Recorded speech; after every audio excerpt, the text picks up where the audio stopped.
But then when we come to buying a company that we use, why would we fear that it's going to zero? Is it a lack of information of how to research a good company? So therefore you're scared that did you make a bad choice?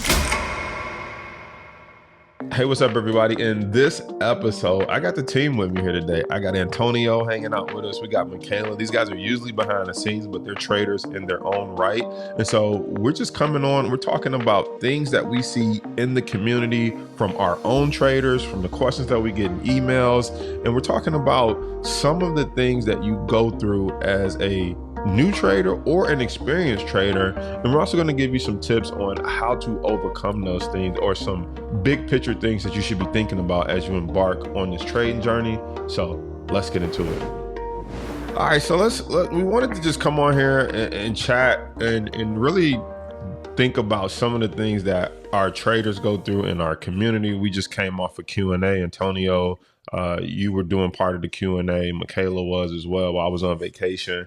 And so what are I don't know who wants to start first, but what are some of the things that we're seeing in maybe even new traders or even experienced traders that, we can help those watching with this, things that they can look out for, the questions that might come up and how they need to think through and navigate through those questions or situations?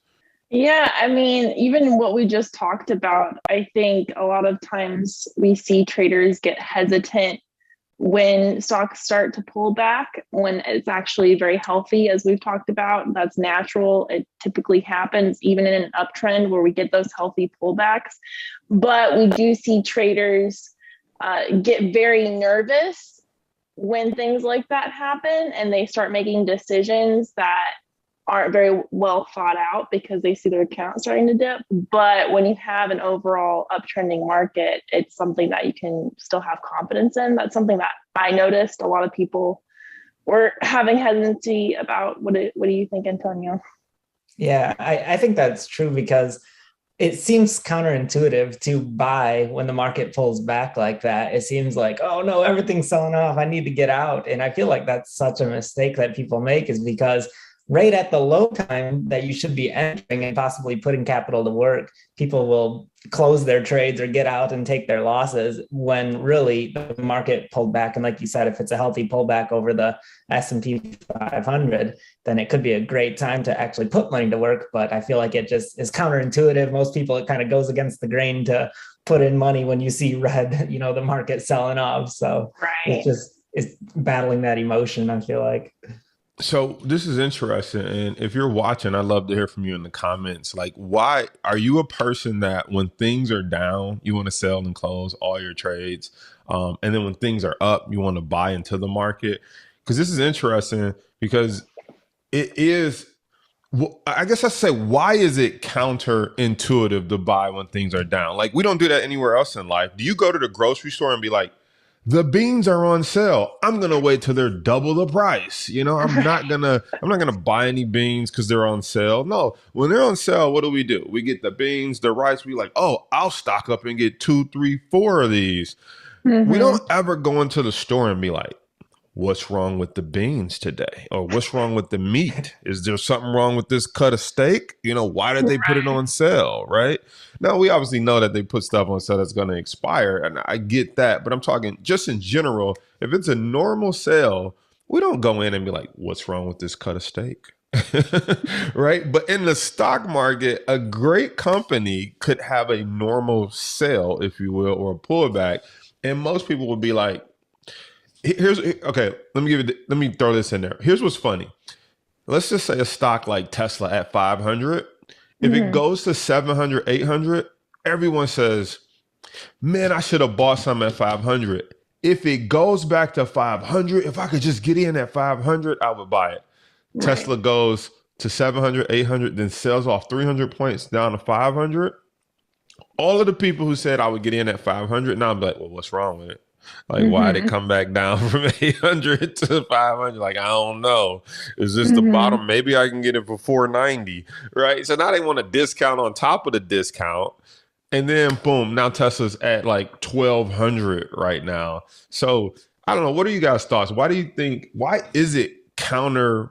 intuitive when we don't do that anywhere else in life. Anywhere else in life, if there's a bargain or a good deal, we buy two of them. In the stock market, if it's a bargain or a good deal, we're like, what's wrong with it? Why is the market selling off? When we know that's a natural occurrence, that things don't just go straight up like a rocket ship. It's more like a stair step, right? It's like down, up, down a little bit, up a little bit more. So we know it's like a stair step. It's not like an escalator where it's just It continuously goes up.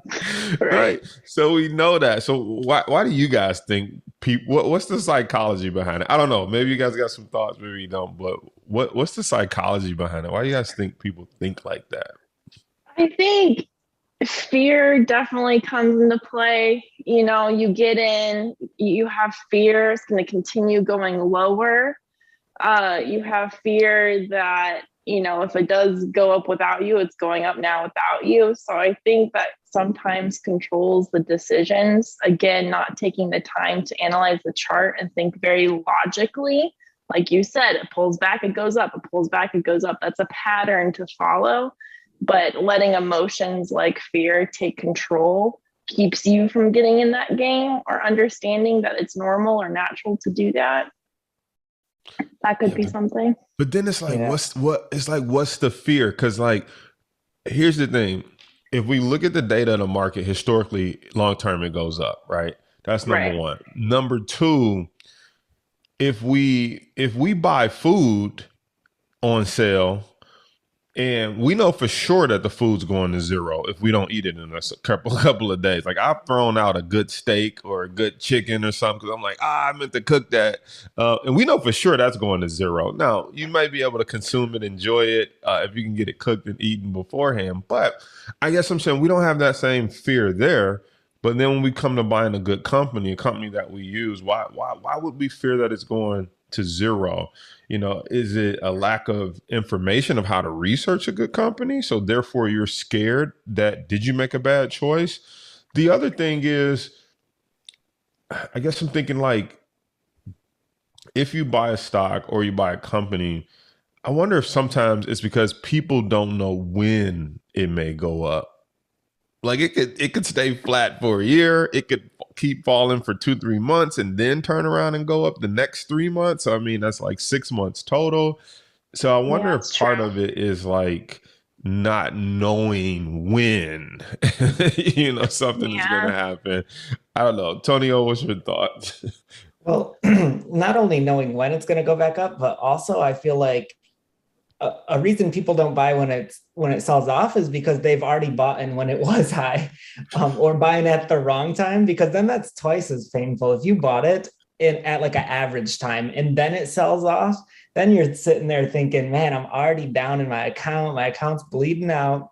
And a lot of people, well, then you have to sit through it. People might not have the money to double down on it if it does sell off and it's a good company. So then you're faced with, I'm already invested in it and it's already pulled off. So if you're not buying when it's at those low times too, then you just have the pain of seeing your account go down and then hopefully watching it go back up over time. So that's something that I think that people face as well when they're holding something that they bought maybe not at the most opportune time. Yeah, it could attribute to learning a bad habit, and then you just keep doing that. Like Antonio said, maybe you're consistently buying at the wrong time, so it's hard to change that habit. Or maybe you're newer and you just don't have the practice of getting that reward from doing that. So you're unsure about yourself. You're buying at the sale, right? And you're not sure if it's going to pay off. So it's getting into that practice or habit of understanding that it does work. And if you're newer, maybe you don't know, or you haven't experienced it yourself. So it keeps you from doing it when you really got to get in that game and practice and create those good habits. Yeah. And you guys said something that's, I think, important. And I think we need to make an important distinction. When we talk about buying at the right time or buying at the wrong time, you know, translation, we mean buying at the high risk time, meaning like it's at all time high as possible. It's going to pull it back, versus buying like it already pulled back to a reasonable price where it was before it took off. And so when you take a look at those two different times, right, you have to have the skills to read the chart, determine your risk reward ratio, when to buy, when to sell. But I also think it's important that people understand, and I used to get caught up in this too.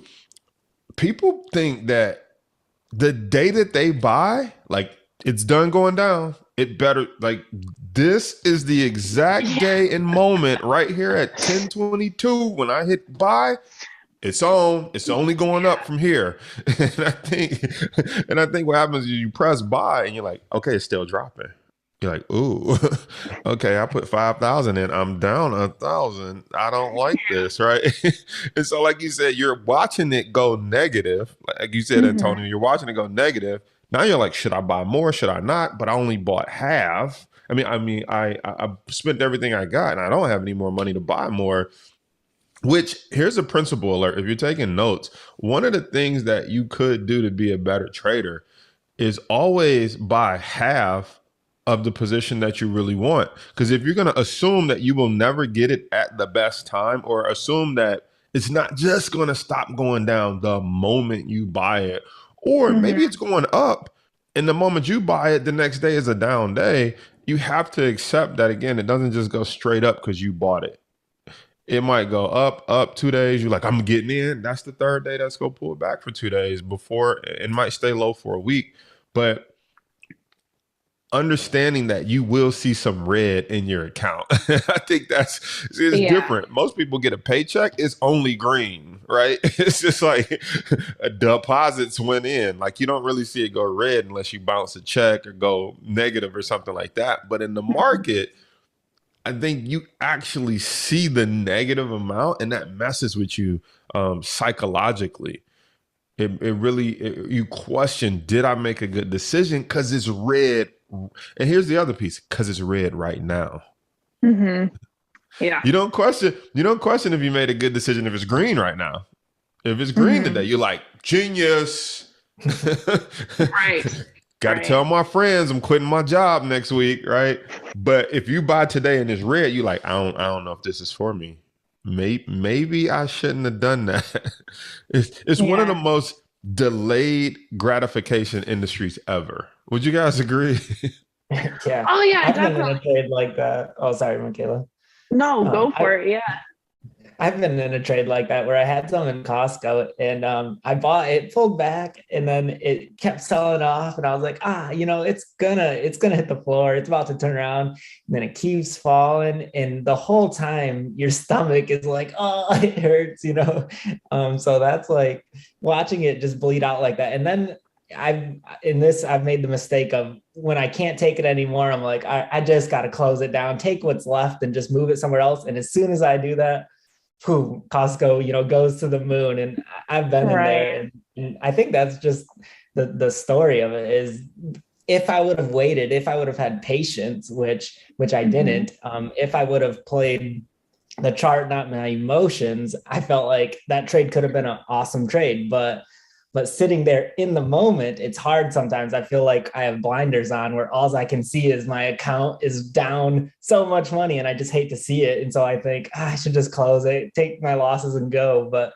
really, if I'm removing my emotions from it, I feel like I would make a lot better decisions when it comes to playing the chart and playing the stock. Dude, that's huge. I remember telling my best friend, I was like, don't look, I remember telling him this. I said, don't look at the money in your account, look at the chart.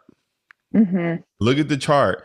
And if we took two charts and we plotted the stock on the chart and we plotted his emotion on the chart, his emotion told him sell when the chart said buy. And if we also looked at when the stock went up and hit resistance, it was time to get out. His emotion said, I'm missing out, buy. And the chart said, this is the worst time to buy ever. So we should do that with people. We should take their emotions and be like, how did you feel on this day? And then like, let's go and see what the chart said on this day. And then be like, the stocks market sold off real big and like plot their emotion. Like, how did you feel on that day? Like, I sold everything. And we should look at the chart and be like, that was right at support. Yeah, that's so true. Like, that was right when you should have been buying. Right. That would be interesting to do if somebody would volunteer for that. If you're listening to this, let us know in the comments. Said I want to Yeah. know if you want to volunteer for a hot seat. Let us plot your emotions and plot your trade and just see how they match up on two different graphs when we look at it. Because Yeah. that's huge. That is huge. Michaela, were you going to say something? No, it's exactly. It's putting your emotions into something you can actually see and making it tangible. I think that would actually help. But you really have to remove it and think of it, as Antonio said, or as well as you, just looking at the chart. What is that telling you? Don't listen. This is hard. In this moment, don't listen to your heart. What does the chart say? Right. Don't listen to your emotions. What does the chart say? So Mhm. cool. I think hey, in this small time frame, I think we got some nuggets that people can walk away with. So Antonio, top thing that people should take away with their trade, and Michaela, top thing people should take away with their trade, and then I'll give my top thing. Yeah, for me, it's again, play the chart, not your emotions, not your bank account. When you see the red, don't let that deter you. Don't let that scare you, but play it based on the chart, and you'll make a lot better decisions. There it Yeah, is. Play the absolutely. chart, not your emotions. I love Right. it. And with that comes knowing how to read the chart. So that's really key is, you say that, but do you know what the chart is telling you? So learn how to read the chart, what patterns, and again, going back and noticing that the market does often do healthy pullbacks or healthy dips. So understanding that that's a part of the game. Man, you guys both took what I was gonna say. Now I got to come up with something new. No, but really, I mean, I love what Antonio said, which I've been saying as well. Like, play the charts, not your emotions. Michaela, understanding that pullbacks are healthy. So I'm just recapping what you guys said because I want to wrap it up in a bow and say, I think all of that also comes to just having knowledge. My takeaway, or what I want people to take away from, is important to have knowledge of this industry, not just from a what does a stock do and what does a chart do, but what are the normal emotions and things that a trader will run into, so that when you see, like, how do you even know that you're playing to your emotions and not the chart if you don't even know that's something you should be aware of? Mhm. Obviously, Michaela, a person might know, like, well, I need to know how to read a chart, when to buy, how to open an account. They know they need to know that, but they might not need to know that they need to control their emotions. They might not need to know that on a pullback, you're going to feel like this, but don't sell if you bought enough time and you bought a good company. So I think having not just technical expertise of like what a stock does and what the market does, but also understanding the human side of what you will go through. I fear I'm going to lose all my money, so I sold it. I fear I'm going to miss out when the stock went up, so I bought it, but I bought at the wrong time. I think you have to Right. have an understanding of those emotions and the experiences that you're going to go through as a trader, kind of like college. Like, if you ever studied college or going to school, you understand that part of getting your degree might mean you might have to take a class twice. You might have to pay tuition twice for that class.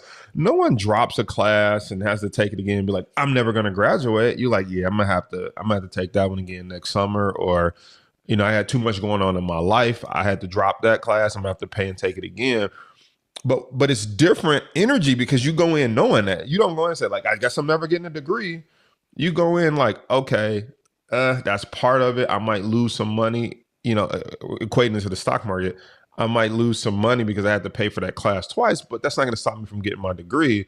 In the stock market, it's like, I might be down right now. I might make a bad trade, but that's part of learning the game. But it's not going to stop me from being wealthy or stop me from going down this path where I want to have my money work for me. And so that's what I really want people to take away from, my final recap, is just having knowledge of what it takes to be successful in anything, especially the stock market and the emotions and things that they're going to run into.